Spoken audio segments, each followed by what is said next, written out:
constantly being given rights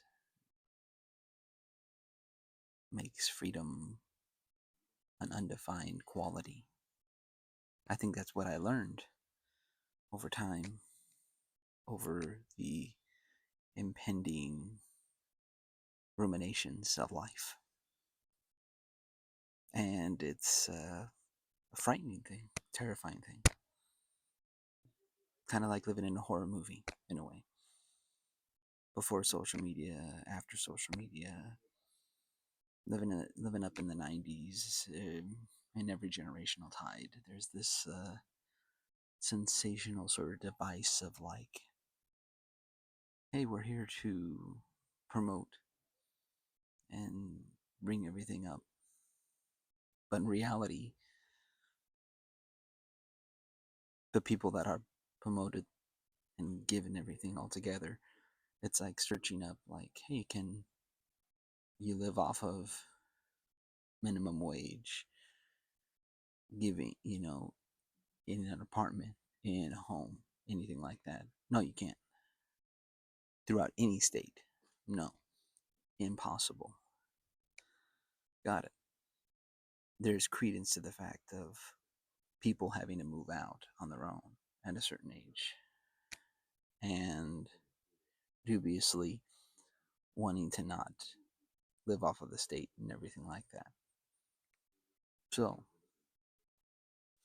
the umbilical cord of life of wanting to cut off and wanting to break off from that pretty much says this, that we have to live off the religious identity of society that was already built on us, and that the devils in the world, so to speak, I put those in those quotation marks, are going to exist already, because they're going to be the ones who create their motivations because of their greed, everything else, things like that. For me, I believe in the karmic value of that the karma will come back with that too. And you can only hold on to those things for so long before karma hits you very hard. And seriously, if you see people being hurt and you can only value the fact that you hold the most, and that, yeah, I understand being sedentary and not doing anything and taking, but you're creating the boundary of that too. So you can stop that too and make it possible for that people not having that is possible. I think after all my time on social media and just realizing that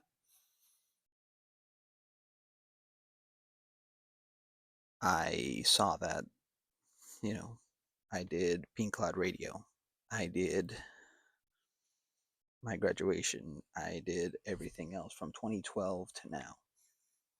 I haven't gotten more views. I haven't gotten less views. I've gotten some views here and there. It's sporadic, meaning that there's something most people are doing that I'm not doing. And it has nothing to do with they must be getting a tangible audience here and there out of nowhere. No, they must be paying for that because you got to. The reason why I'm bringing this up after this point of what I just said is because nothing comes out of nothing. It's not a void.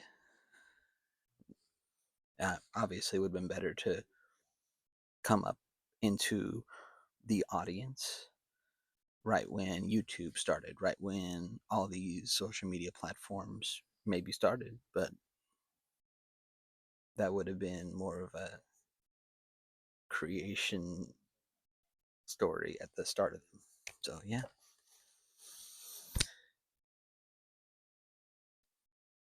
And yeah, I think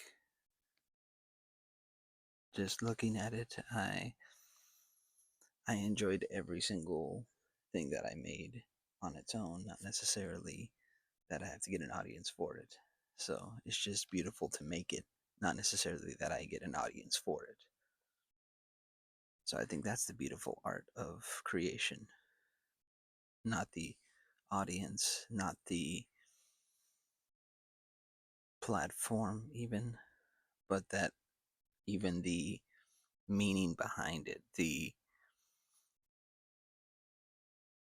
way it can be made, and the words that can come out of it, whether it's stream of consciousness like Pink Cloud Radio, or whether it's now with like doing like 1 minute little videos, or even like what I was doing after needing to say what I said about my family and friendships and having to get rid of everybody the way I needed to create a safer and more personalized space for myself after COVID and everything.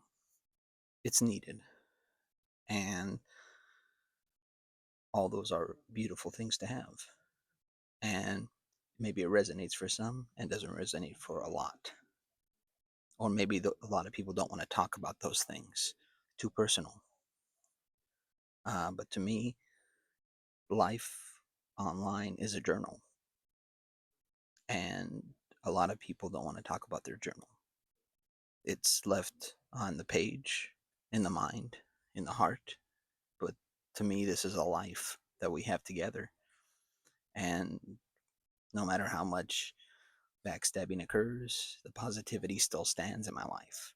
I'm not going to delete it. I'm not going to press delete on the keyboard to say, yeah, let me get rid of that positivity. That's not going to happen.